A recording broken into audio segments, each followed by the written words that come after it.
Hello student, welcome to Chetna study point. Class 6 science का chapter 4 का part 2 study करेंगे।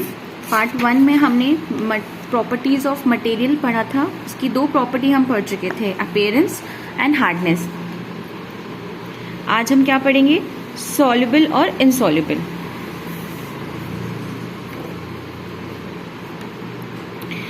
तो कुछ चीजें, अब सॉल्युबल और इनसॉल्युबल क्या होता है?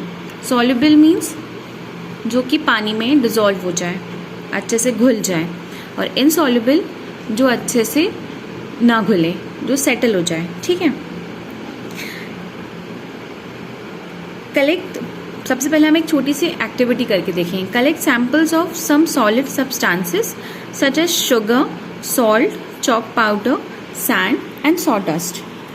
आप ये वाले मटेरियल्स ले लेंगे, जैसे कि शुगर हुआ, सॉल्ट, चॉक पाउडर। ठीक है, आप 5 ग्लासेस लेंगे, आप 5 मटेरियल कलेक्ट करेंगे, आप 5 ग्लासेस या बीकर ले लेंगे, और उन सारे बीकर्स में को क्या करेंगे, आप हाफ फिल कर लेंगे इस तरीके से। ठीक है, हाफ फिल करेंगे आप पानी से। 5 बीकर ले लेंगे। ठीक है, एक बीकर में आपने सॉल्ट डाला, एक बीकर में आप शुगर डालेंगे, एक में चॉक पाउडर डालेंगे, एंड सिमिलरली गो ऑन। ठीक है, उसको आप अच्छे से मिक्स कर देंगे। थोड़ी देर बाद आपको वेट करना है। आप क्या नोटिस करेंगे कि कुछ मटेरियल जो है पानी में बहुत अच्छे से डिजोल्व हो जाते हैं, एंड कुछ मटेरियल्स जो हैं वो मतलब अच्छे से डिजोल्व नहीं हो रहे हैं। ठीक है, अब इससे हमें क्या पता चलता है कि 2 तरह के मटेरियल्स होते हैं, एक होते हैं सॉल्युबल और एक होते हैं insoluble. Some substances have completely disappeared और dissolved in water. These substances are soluble in water. कुछ जैसे कि शुगर और सॉल्ट, ये क्या है? दे आर कंप्लीटली डिसअपीयर्ड इन वाटर। आप उनको पानी में घोलोगे, आपको पता ही नहीं चलेगा कि आपने उसमें शक्कर डाली है या नहीं डाली है, मतलब बहुत अच्छे से डिजोल्व हो गया। मीन्स दैट मटेरियल और that substances is completely soluble in water. ठीक है, और सेकेंड प्रॉपर्टी क्या होती है? इनसॉल्युबिलिटी। इनसॉल्युबिलिटी क्या होती है? Substances do not mix with water, do not disappear even after we stir for a long time. These substances are insoluble in water. कुछ मटेरियल ऐसे होते हैं जिनको आप बहुत अच्छे से पानी में घोलते हो, उसके बाद भी वो प्रेजेंट रहते हैं उसमें ही। मीन्स वो जो मटेरियल है और वो जो सब्सटेंस है वो इनसॉल्युबल है पानी में। ठीक है, तो 2 तरह के हो गए, वो सॉल्युबिलिटी और इनसॉल्युबल। हमने मटेरियल को पहले उसके अपीयरेंस के बेसिस पे देखा, सेकेंड हमने उसकी हार्डनेस पे देखा कि वो सॉफ्ट है कि हार्ड है, कि मतलब क्योंकि ईजिली कंप्रेस हो रहा है कि नहीं हो रहा है, और थर्ड क्या है इसकी सॉल्युबिलिटी और इनसॉल्युबिलिटी। ठीक, जो पानी होता है वो हमारी बॉडी की फंक्शनिंग में बहुत इंपॉर्टेंट रोल प्ले करता है। It can dissolve a large number of substances in a body. Okay, अब हमने एक क्वेश्चन है, एक क्या सारे लिक्विड्स पानी में डिजोल्व हो जाते हैं?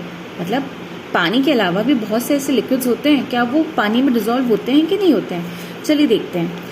Collect samples of vinegar, lemon juice, mustard oil, coconut oil, kerosene और any other liquid you want to take. ठीक, आप विनेगर ले लेंगे, सिरका, लेमन जूस, मस्टर्ड ऑयल सरसों का तेल, नारियल तेल, कैरोसिन ले लीजिए।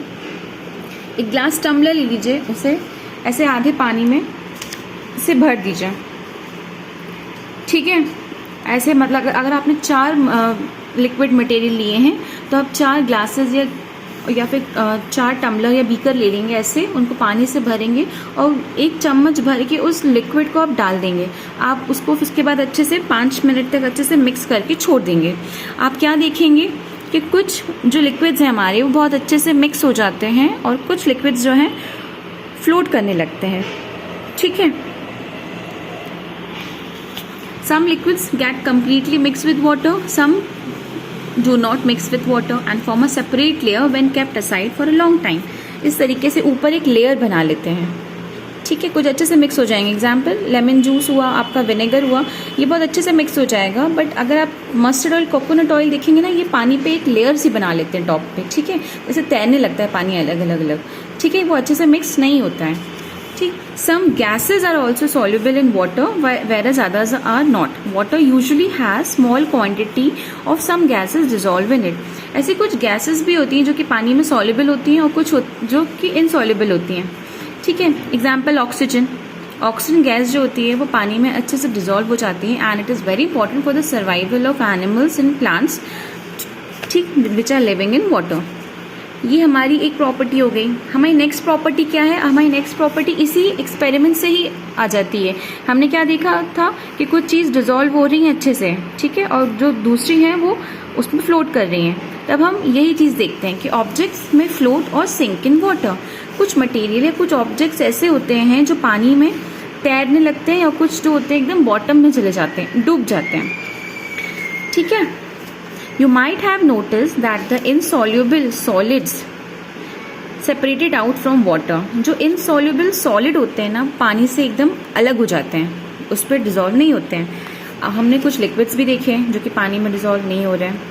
Some of these materials that did not mix with water, जो कि पानी के साथ मिक्स नहीं हो रहे या उसमें फ्लोट कर जा रहे हैं, others may have sunk to the bottom of the tumbler, और कुछ हैं जो कि उसमें डूब जाते हैं, एकदम टम्बलर के नीचे जाके सेटल हो जाते हैं। We notice many examples of objects that are float in water और सिंक, ठीक, हमने बहुत सारे ऐसे एग्जाम्पल्स देखे हैं जो कि पानी में तैरने लगते हैं या फिर डूब जाते हैं, ठीक है। Dried leaves fallen on the surface of a pond और a stone that you throw into this pond, few drops of honey that you let fall into a glass of water, what happens to all those things? इन सब से क्या होता है? ये कुछ settle हो जाते हैं, ठीक है। जो हैवी चीज़ें, जैसे कि आपने कॉइन डाला, कॉइन सेटल हो गया, आपने लीफ डाली पानी में तो वो ऊपर तैरने लगी, ठीक है ना। हनी ड्रॉप्स डाली आपने, उनको क्या हुआ? कुछ डिजोल्व हो गए, ठीक है। इस तरीके से स्टोन डाला आपने, स्टोन सेटल हो गया, ठीक। तो ऐसे बहुत से मटेरियल्स होते हैं जो कि फ्लोट कर जाते हैं और कुछ होते हैं जो कि बॉटम में जाके, जो कि डिजोल्व नहीं होंगे बट वो सेटल हो जाएंगे आपके बॉटम में जाके, ठीक है। तो ये हमारी नेक्स्ट प्रॉपर्टी हो गई।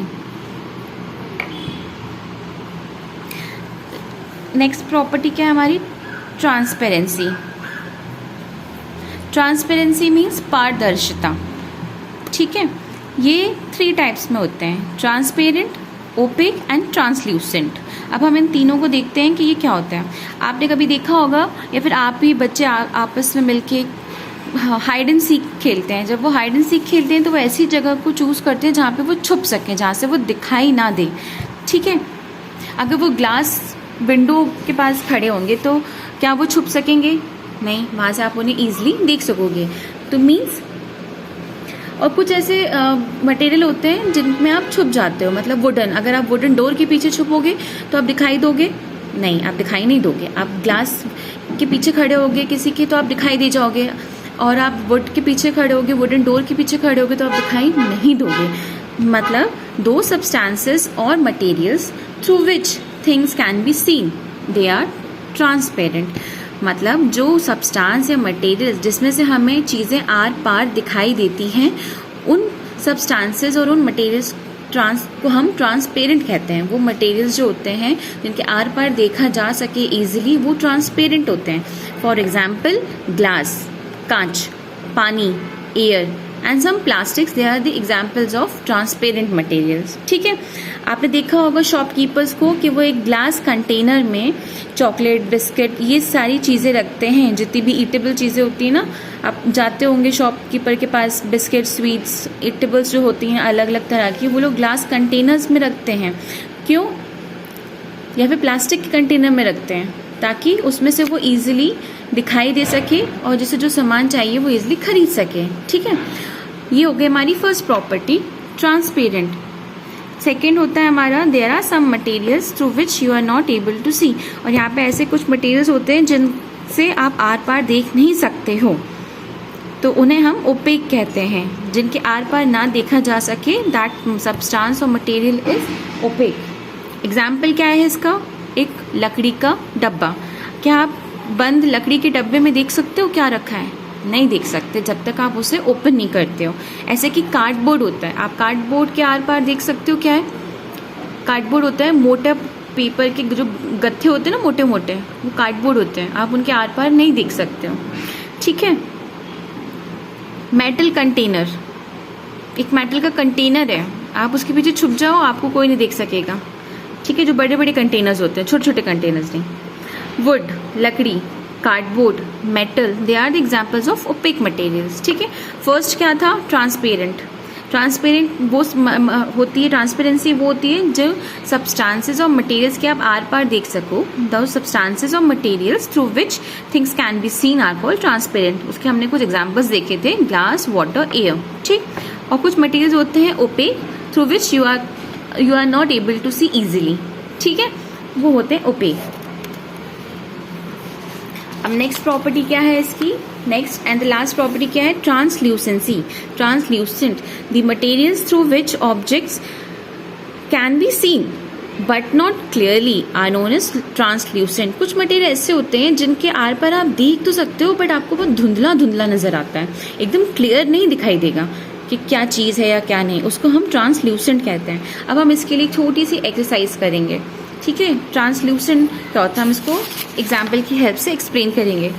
ऐसा आप एक पीस ऑफ पेपर ले लोगे। ठीक है, पीस ऑफ पेपर से आप देखोगे कि आपको दिखाई दे रहा है कुछ भी, लाइट के अगेंस्ट देखो, आपको कुछ भी दिखाई दे रहा है, नहीं देगा। फिर आप क्या करोगे, उस पेपर में कुछ ऑयल की बूंदें टपका दो। ठीक है, ऐसे तेल फैला दो।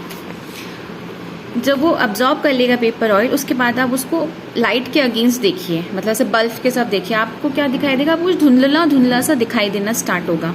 मतलब ये इस मटेरियल की प्रॉपर्टी ट्रांसल्यूसेंट बन गई। ठीक है, पहले तो वो ओपेक था, उसके आर पर आप देख ही नहीं पा रहे थे, बट आपने जब उसमें थोड़ा सा ऑयल डाला तो वो ट्रांसल्यूसेंट हो गया। ठीक है, और ये प्रॉपर्टी हो गई है। ठीक, we can therefore group material as opaque, transparent and translucent। ठीक है, प्रॉपर्टीज ऑफ मटेरियल्स में एक ग्रुप ये तैयार हो जाता है कि कुछ मटेरियल्स होंगे जो कि ओपेक होंगे, you can list them below, transparent होंगे, ट्रांसल्यूसेंट होंगे। ठीक है, ऐसे हमने क्या देखा, बेस्ड ऑन अपीयरेंस, उसमें लस्टर है कि नहीं है। सेकंड, हमने उसकी हार्डनेस देखी, कुछ मटेरियल्स जो होते हैं सॉफ्ट होते हैं, कुछ हार्ड होते हैं, हम उन्हें क्लासीफाई कर सकते हैं इजीली। ठीक है, एक सॉफ्ट का कॉलम बना लिया, सॉफ्ट मटेरियल्स का, हार्ड मटेरियल्स का। ठीक, और हमने क्या देखा, सॉल्युबिलिटी, इनसॉल्युबिलिटी, मतलब मटेरियल्स सॉल्युबल भी होते हैं और इनसॉल्युबल भी होते हैं। कुछ लिक्विड मटेरियल्स को भी आप ऐसे देख सकते हो कि solid material which are dissolving और not, liquid material which are dissolving और नॉट। ठीक है, इस तरीके से हम हर चीज़ को अलग अलग ग्रुप्स में अच्छे से क्लासीफाई कर सकते हैं।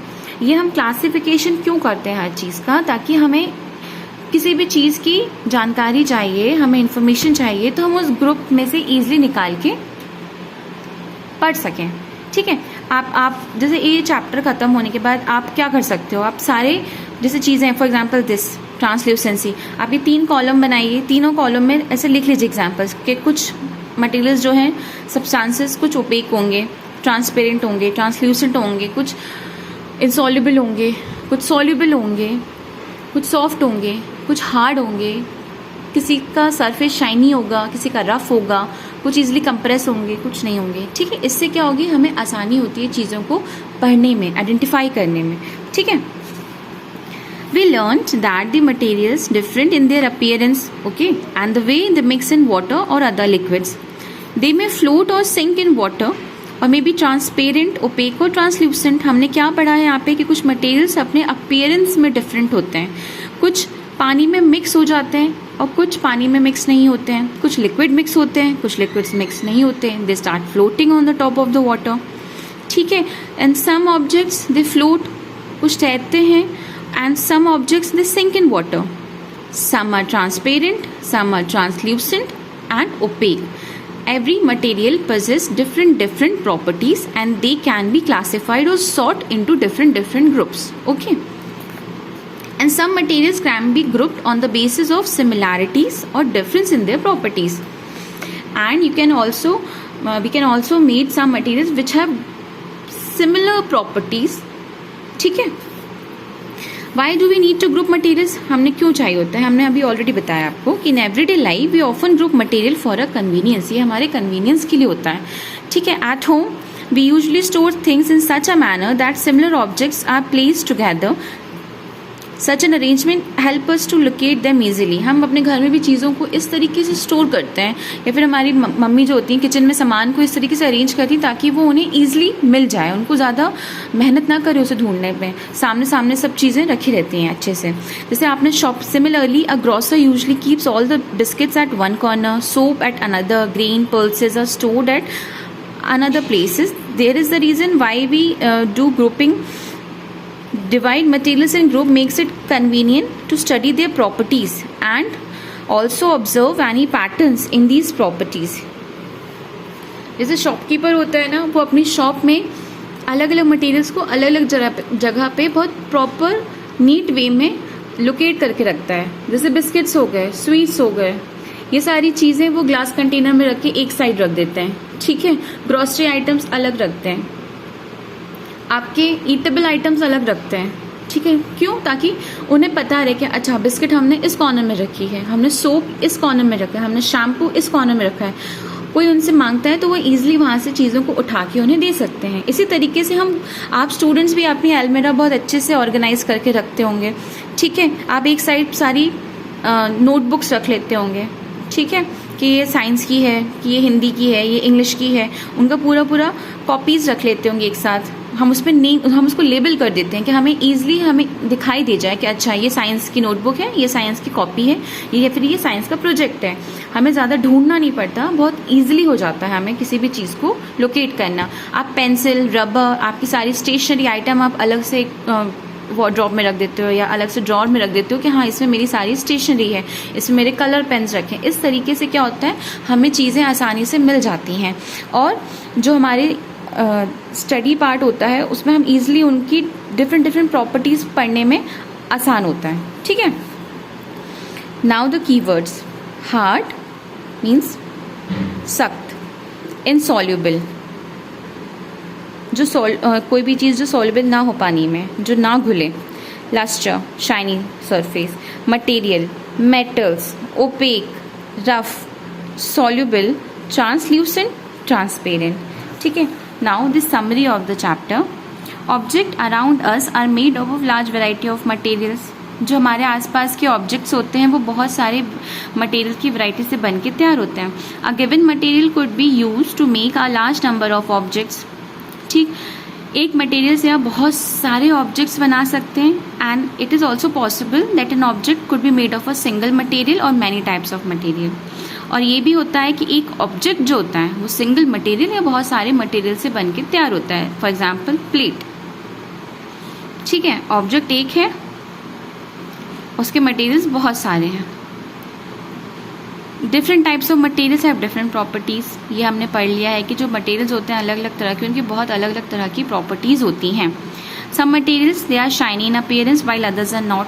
कुछ मटेरियल्स शाइनी होते हैं, कुछ नहीं होते हैं, कुछ डल सरफेस होते हैं, रफ होते हैं, कुछ स्मूथ होते हैं, ठीक है। वैसे ही some materials are hard whereas some others are soft. कुछ मटेरियल्स हार्ड होते हैं, कुछ मटेरियल्स सॉफ्ट होते हैं। Next point, some materials are soluble in water whereas some others are insoluble। कुछ हमने ये पढ़ा था soluble insoluble। कुछ materials जो होते हैं पानी में अच्छे से घुल जाते हैं और कुछ जो होते हैं वो insoluble होते हैं। some materials such as glass are transparent and others as wood, metals opaque and some materials are translucent। हमने ट्रांसपेरेंसी के बारे में पढ़ा है कि एक प्रॉपर्टी होती है ट्रांसपेरेंसी, उसमें कुछ मटेरियल्स जो होते हैं ट्रांसपेरेंट होते हैं जिनके आर पार देखा जा सकता है, कुछ ओपेक होते हैं जिनके आप आर पार नहीं देखते हैं, कुछ मटेरियल ट्रांसल्यूसेंट होते हैं जिनमें से आप क्लियरली विजिबल नहीं होता है बट हल्का धुंधला धुंधला आपको दिखाई देता है, okay. Materials are grouped together on the basis of similarities and differences in their properties। आप मटेरियल्स को उनको किस तरीके से ग्रुपिंग कर सकते हैं, या तो उनकी सिमिलैरिटी के बेसिस पे या तो उनके डिफरेंसेस के बेसिस पे। मतलब कुछ मटेरियल्स की प्रॉपर्टीज एक जैसी होती हैं और कुछ की अलग अलग होती है, तो आप दो क्राइटेरिया पे आप उनको ग्रुप कर सकते हैं मटेरियल्स को, ठीक। Things are group together for convenience and to study their property. हम थिंग्स को, हम मटेरियल्स को या ऑब्जेक्ट्स की ग्रुपिंग क्यों करते हैं? For our convenience and to locate them easily and to study their properties in a very good manner, ठीक। So here we done with the chapter 4। We'll meet in the next video. Till then, bye bye।